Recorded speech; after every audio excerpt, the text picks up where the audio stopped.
अस्सलाम वालेकुम एवरीवन, कैसे हैं आप लोग। मैं उम्मीद करती हूँ कि आप सभी लोग खैरियत से होंगे। अल्लाह पाक आप सभी लोगों को अपने हिफ्ज़ व अमान में रखें और तमाम परेशानियों से दूर रखें। तो आज जो मैं पेंटिंग कर रही हूँ, ये ऑर्डर मुझे यूपी आज़मगढ़ से मिला हुआ था। इनकी जो डिज़ाइन थी वो बहुत ही हैवी डिज़ाइन थी। बेडशीट के एक साइड इन्होंने पूरे रोज़ के पैटर्न दिए हुए थे और जो खाली एरिया था उसमें क्रॉस करके शेड करवा के कली बनवाई गई हैं। तो आप लोग पूरी वीडियो देखें, आपको सारी चीज़ें मैं बताऊंगी, हर एक डिटेल्स को बताऊंगी। और अगर आप ऑर्डर्स देना चाहते हैं तो आप इंस्टाग्राम की आईडी पर जाकर आप मुझे डायरेक्ट मैसेज करके वहां से ऑर्डर अपना बुक करवा सकते हैं। यहाँ पे मैं बेडशीट को कस्टमाइज़ करती हूँ मेरे कस्टमर के चॉइस के अकॉर्डिंग। तो आप अपनी चॉइस के अकॉर्डिंग कस्टमाइज़ करवा सकते हैं आसानी से, कोई आपको परेशानी नहीं होगी। और अगर आप सीखना चाहते हैं तो आप इस चैनल पे जुड़ जाइए। आप लोगों को मैं हर एक डिज़ाइन की वीडियो शेयर करती रहूँगी। जो भी मेरे कस्टमर मुझसे पेंट करवाना चाहेंगे वो सारी चीज़ें आपको यहाँ पे भी मिल जाएंगी, अगर आप अपने लिए खुद से डिज़ाइन करना चाहते हैं तो। और जो मेरे बेडशीट का फैब्रिक है वो कॉटन है, प्योर कॉटन है। और इस पे 2 पिलो कवर्स होती हैं, इतनी चीज़ें होती हैं। और किंग साइज़ इसकी साइज़ है बेडशीट की।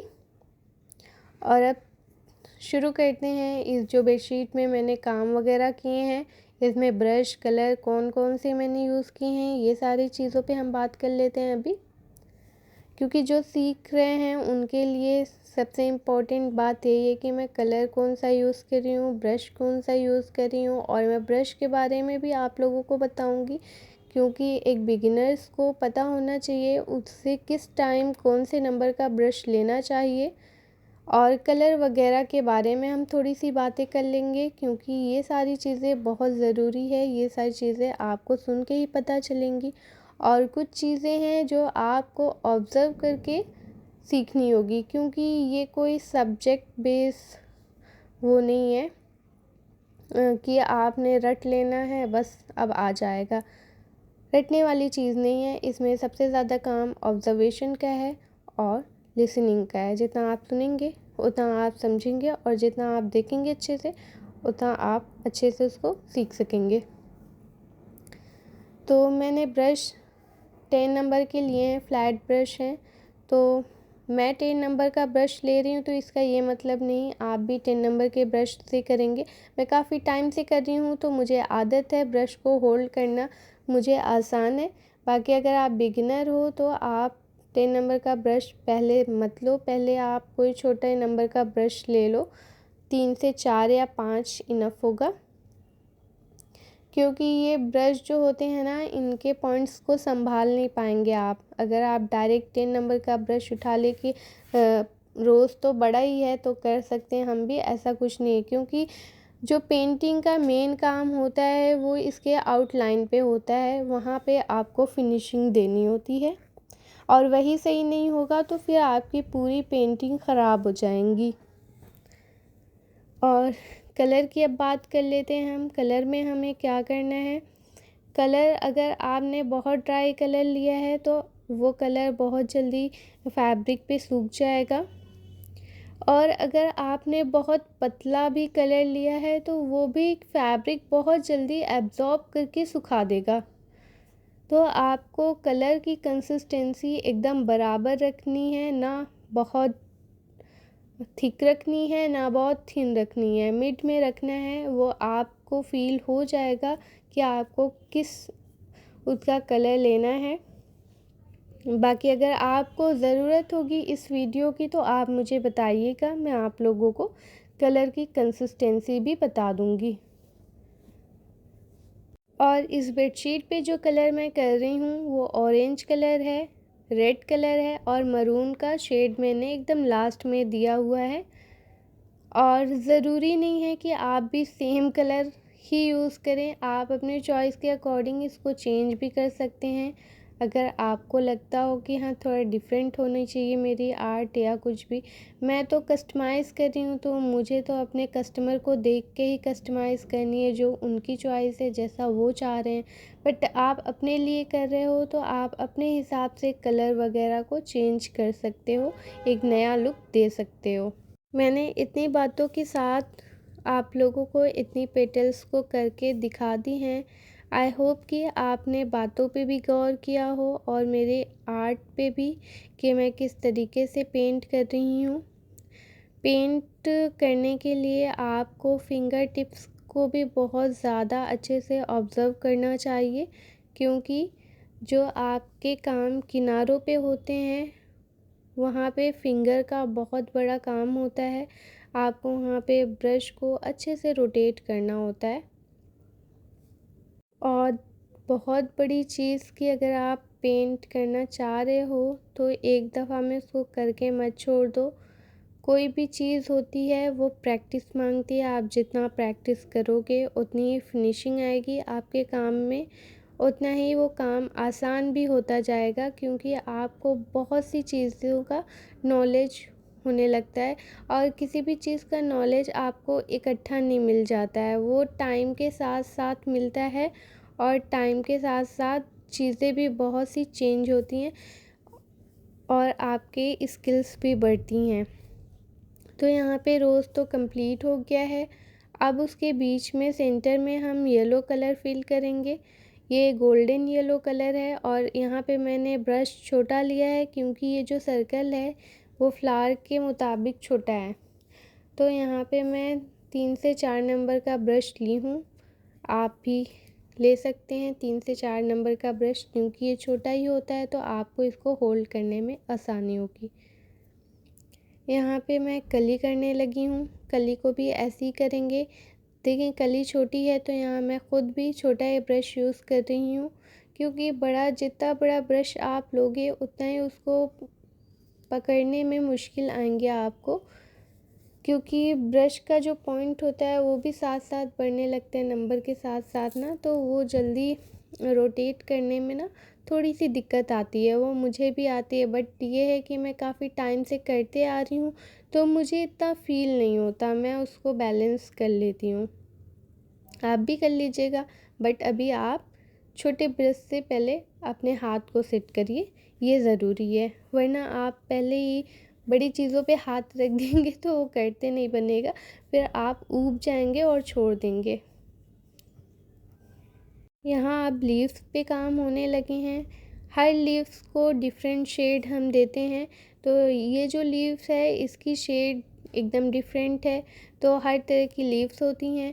अगर आप लोग लीव्स की पेंटिंग देखना चाहते हैं तो आप मेरे चैनल को सब्सक्राइब कर लें। मैं बताई ना, मैं ऑर्डर्स लेती हूँ, तो जो भी मैं ऑर्डर्स को कंप्लीट करती हूँ उनको रिकॉर्ड करके मैं अपने व्यूवर्स के साथ शेयर करती हूँ। तो वहाँ से आपको हर तरह की लीव्स की जो पेंटिंग होगी वो मिल जाएंगी।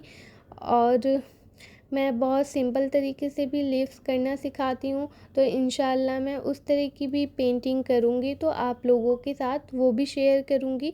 क्योंकि लीव्स को अलग अलग तरीके से शेड करना ना तो आपके काम को डिफरेंट बनाता है। और इसमें जो कलर मैंने यूज़ किया है वो आपको स्क्रीन पे भी दिख रहा है, और मैं बता भी देती हूँ, वाइट कलर और सेब ग्रीन कलर का मैंने यूज़ किया है। और इसके बेस में जो कलर मैंने यूज़ किया है वो भी सेब ग्रीन है, बट उसमें मैंने थोड़ा सा मीडियम मिला के उसको बहुत पतला कर लिया था ताकि वो शेड जैसा लगने लगे। तो उसी से मैंने पूरे जो बेस पे पेंट किया हुआ है वो उसी से किया गया है। यहाँ आप देख रहे हैं मैं लीव्स को फिनिशिंग दे रही हूँ। तो आप इसको अच्छे से देखेंगे तो आपको भी ये चीज़ अच्छे से समझ में आएगी और आपके लिए आसान हो जाएगी, कितने आसान तरीके से मैं कर रही हूँ। कोई मुश्किल नहीं, किसी भी काम में कोई मुश्किल नहीं होती है। बस ये है कि आप कितने दिल से उसको करना चाह रहे हो। आप कुछ सीख रहे हो तो दिल से सीख रहे हो या बस ऐसे ही टाइम पास के लिए सीख रहे हो, तो ये आप पे डिपेंड करता है। क्योंकि हम भी तो इंसान हैं, हमने भी सीखा ही है। और आपको तो कोई बताने वाला भी मिल रहा है, हमें तो कोई बताने वाला भी नहीं मिला था, हम तो अपने से ही सीखे थे। थोड़ी थोड़ी गलतियाँ होती थी शुरू में, बट वही है, करते करते हर गलतियों को बंदा कवर कर लेता है। तो हर चीज़ टाइम लेती है, टाइम देंगे तो उतनी अच्छी होती जाएगी, और अगर छोड़ देंगे तो फिर वो आपको कभी नहीं समझ में आएगी।